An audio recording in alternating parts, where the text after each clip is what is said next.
All right, so you've just finished chapter 4, the biology of belief. You've probably been listening and hearing me say how excited I am every time I talk about all this stuff, and my hands can't not move when I say excited. And this chapter is, again, another one of my favorites. I've been really deep dive into beliefs here and behaviors for you all for a really important reason. In leadership development, the years I've coached clients, the years I've done consulting, and I've done it in cultures all over the world with different religious beliefs, with different cultural beliefs, with different language beliefs, with society. I mean, you name it, I have done it. I actually have an international degree. When I did my executive MBA, I did an additional track, which was all about international business, because I was so fascinated, not just by international business, but by international behavior.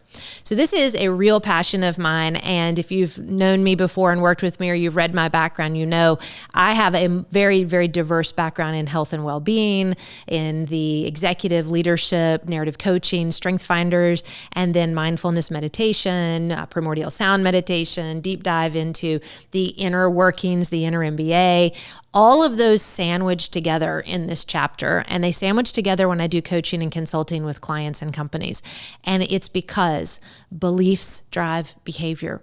Period. End of discussion. So when companies come to me and they ask me, well, will you create these different resources to help our bottom line grow?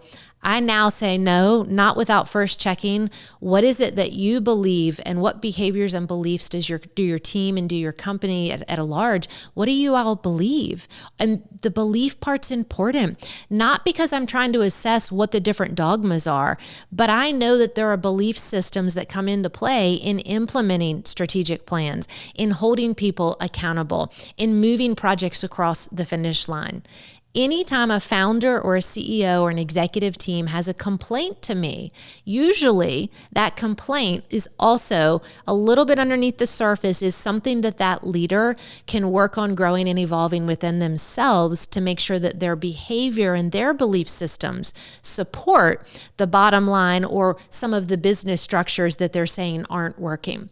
We have a direct impact in the bottom line of the business through our own beliefs and behaviors, and then how our leadership beliefs and behaviors empower, educate, and bring other people along, or actually not hold people accountable or do things that actually contribute to the problem. So I want you to really begin to think about beliefs drive everything. Not just where you go on Sunday morning or Saturday afternoon or Friday evenings, or how you wake up and brush your teeth, or what your own inner practice is for your inner world. Your beliefs are impacting your company and your team. And we come together collectively as beliefs individually to create social norms. So if you're struggling in your company, whether it's a team project, in your own performance evaluation, or with a larger cultural initiative, or a product that you might be trying to bring to market, whatever it is, I promise you, if you do the work to really get in touch with learning about beliefs and how they drive behavior and how they create social norms, you will begin to see things differently in your business. And don't forget, in this chapter, I talked about this. The number one way to change behavior is through social norms. All social norms are in the workplace is your culture. If your culture is not one that's inclusive or positive or allows for certain flexibilities or freedom or whatever it is that you want, it's because the belief systems that are at play are creating something different. And if you're a CEO, if you're an executive leader, the belief systems and the culture of the company actually begin with you. I've said this for years to my clients. Your business is just a direct reflection of who you are. Doesn't mean that for founders, even large Fortune 10 companies, and I've worked with them all, Fortune 10, Fortune 100, Fortune 500, Fortune 1000, startups. Who you are as an individual is manifested in your work. Your business, your outer world, is a direct reflection of your inner world, your inner landscape. That's why you're learning about this inner MBA content and technique.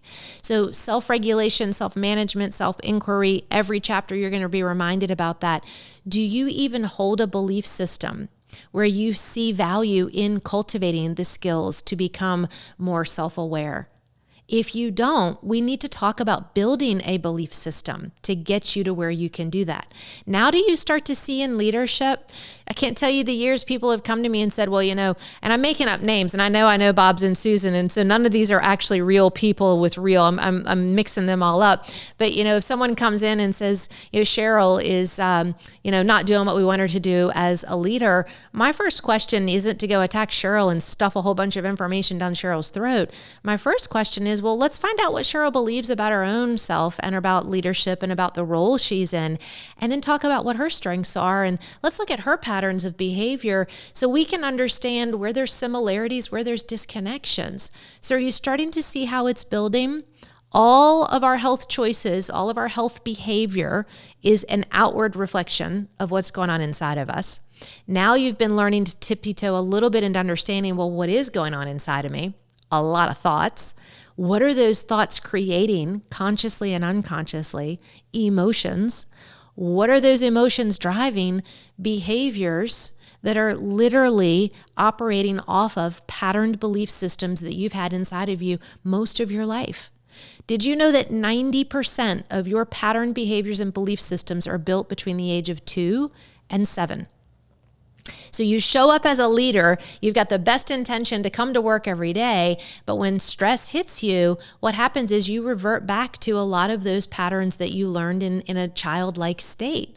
And so when you have this knowledge on this inner landscape, and I use that word a lot, it's going to help you to understand, to pause, and to ask somebody, what do they believe about something?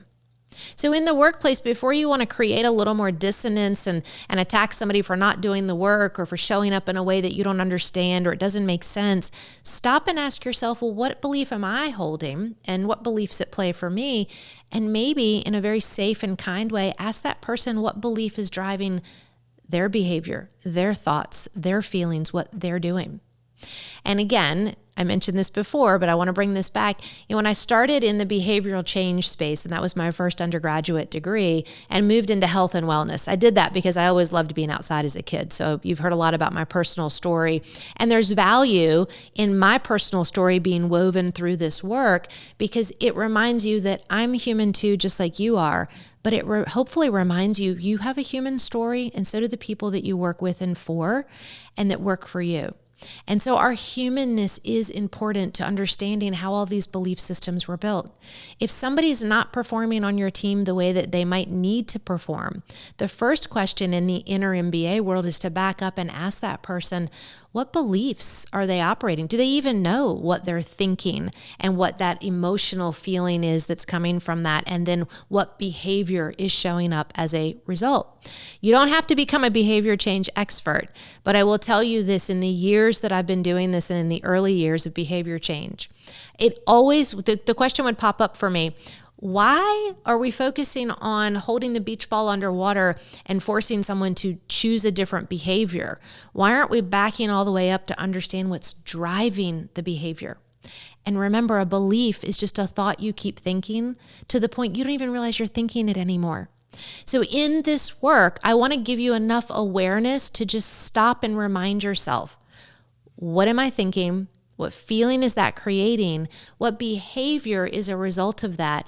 And how does that really all sit on top of my set of belief systems? We have thousands and thousands and thousands of belief systems about everything.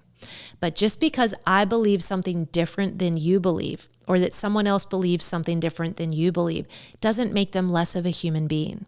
So in the inner MBA work, we learn how to lead with kindness, with compassion, with joy, with equanimity, in a way that says, I'm cultivating that first for myself, and then I'm giving that to my coworkers and to my company at large. When we show up and we operate and we lead with that type of awareness from a belief system that says all are welcome, everything begins to change. So how you use chapter 4, I've hit on that a little bit. You've got a lot of techniques and tools in here about brain waves, the myths of behavior change, the 4 ways to change a belief system. Number 1 way, social norms create behavior change. And out of those 4 ways to literally repattern a belief system, repetition, remember that one, theta brainwave, energy psychology, traumatic life event.